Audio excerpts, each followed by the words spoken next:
The Palmetto Health Injury Report for South Carolina State. See Jake Johnson injured on Saturday night as a knee-ankle situation.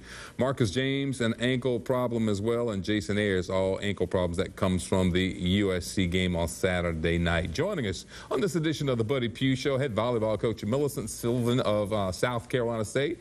Coach Sylvan, welcome to the Buddy Pough Show. Thank you. Coming to South Carolina State, this is your third year. Talk about your familiarity with the program before coming to South Carolina State. Well, having formerly coached at North Carolina A&T, I just think it was a very big rivalry, especially for volleyball and football. So, you know, it was a pleasure to come down. I've always thought very highly of the university and, you know, just looking forward to being trying to be a part of moving the program in a positive direction. Now, this is her third season at South Carolina State. She is the reigning MEAC Volleyball Coach of the Year. And when you came to South Carolina State, what were the things that you thought that perhaps you could accomplish or where you'd like to see the program go? I definitely wanted to help propel the program to the top of the conference. They had always had kind of like a lower level regular season finish, as well as the 2 consecutive seasons prior to me. They had not made the tournament. So my first initial goal, my first season, was just to get to the tournament.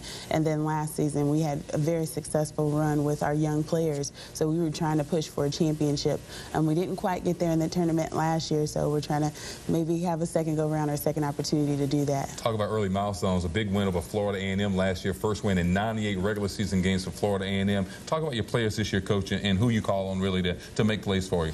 We definitely look to our core group, basically the ones who kind of get touches on the ball every opportunity. Lauren Harris, she's a sophomore all-conference player. Melissa Robinson, she's come in. She's a redshirt freshman that's really contributed there. And then Bria Brimmer, who's our setter. She pretty much runs the floor and is kind of our quarterback and responsible for ball distribution. So that's kind of like the group we look to be the most consistent. Then secondly, we rely on our hitters and our defense. Well, Coach, we want to thank you for stopping by here on the Buddy Pough Show. Best of luck this season, because your season runs concurrently with football season, so good luck this season in the MEAC. Thank you for having me. All right, we're going to take a time out here on the Buddy Pough Show. When we get back, we'll get into Saturday's second half highlights, the Bulldogs and Gamecocks from Williams-Brice Stadium on this edition of the Buddy Pough Show.